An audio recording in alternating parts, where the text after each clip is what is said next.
Exit 13. Every year, thousands of people disappear on American highways. Most are eventually found. Some are never seen again. There is an old rumor among long-haul truck drivers. If you ever see a highway sign for Exit 13, don't take it. Because once you do, every road leads back. David glanced at the dashboard clock. Exit 12. We missed it, Emily sighed. Just take the next one. The kids were asleep in the back seat. Rain tapped softly against the windshield. A green sign appeared ahead. Exit 13. David frowned. I've driven this highway for years. I don't remember an exit 13. Emily looked at the GPS. It'll save us 2 minutes. David turned the wheel. The highway disappeared behind them. The road narrowed into 2 quiet lanes surrounded by towering pine trees. David glanced at the GPS, searching for signal. Emily checked her phone. No service. The kids were awake now. Their daughter pointed out the window. Mom, weren't we just here? David looked ahead. An abandoned diner stood beside the road. Its red neon sign flickered weakly. He remembered passing it 5 minutes ago. Emily said, "Didn't we already drive past that place?" David, I think we did. Silence filled the car. 10 minutes later, they finally spotted a small gas station. Only one old fuel pump remained. A weathered man stepped outside, carrying a flashlight. David lowered the window. Can you tell us how to get back to Interstate 81? The old man stared at the family. His expression changed.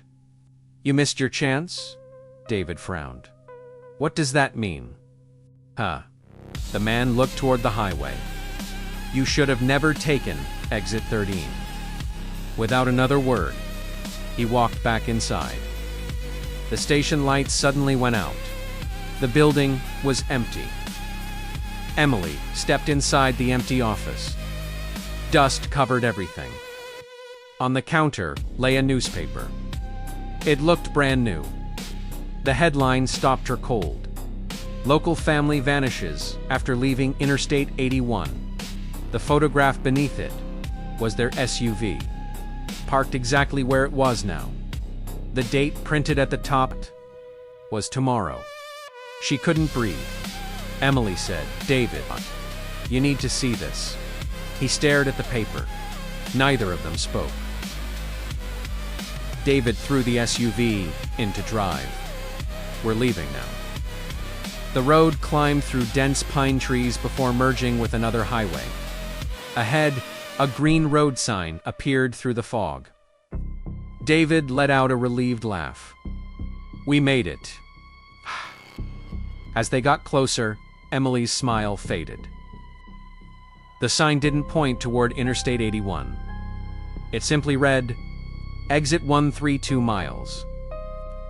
David slowed the SUV. That can't be right. He hadn't turned around. He hadn't taken another exit. They had driven in a straight line the entire time. Yet somehow, they were being led back. The children looked out the windows without saying a word. The forest around them seemed endless. No houses. No lights. Only the road. Leading back to exit 13. A pair of headlights appeared in the mirror. The same old white truck. It had followed them since they left the interstate. Never getting closer. Never falling behind. Just there. Suddenly, the truck flashed its headlights twice. David slowed down. The truck pulled alongside the SUV.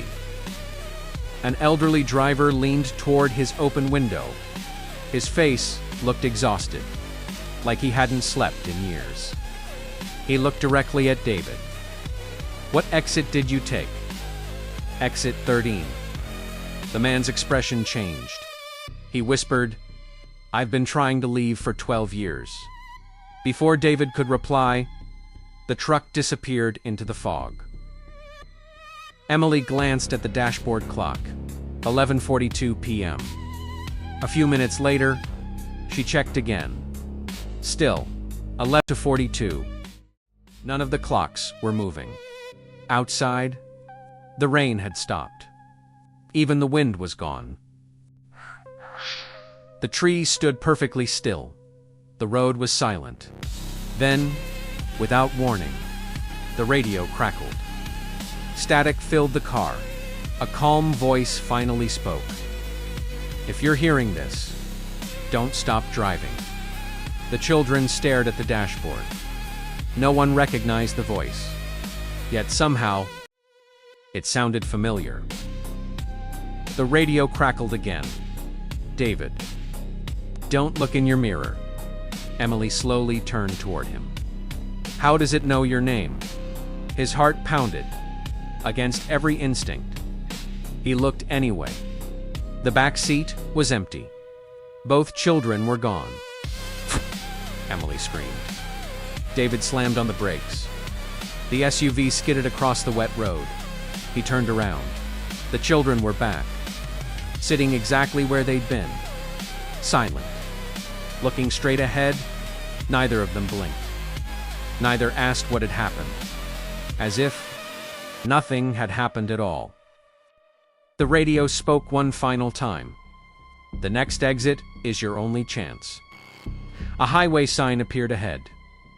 Interstate 81. David pressed the accelerator. The SUV merged onto the highway. Traffic returned. Streetlights glowed. The GPS came back to life. Emily smiled. "I think we're finally out." David glanced into the rearview mirror. The children's blankets were still there. Their backpacks were still there. But the back seat was empty. The children had vanished. Emily turned around slowly. "David. Where are they?" Neither of them had an answer. Police searched for weeks. There were no tire marks, no witnesses, no evidence. The children simply disappeared. David and Emily never drove that highway again. 6 months later, an old truck driver stopped at a roadside diner. A missing person poster caught his eye. It showed David, Emily, and their 2 children. The truck driver folded the poster without saying a word. Outside, morning fog drifted across the highway. In the distance stood a faded green sign. He stared at it for a moment, started his truck, and drove away without slowing down. Because some exits were never meant to be taken.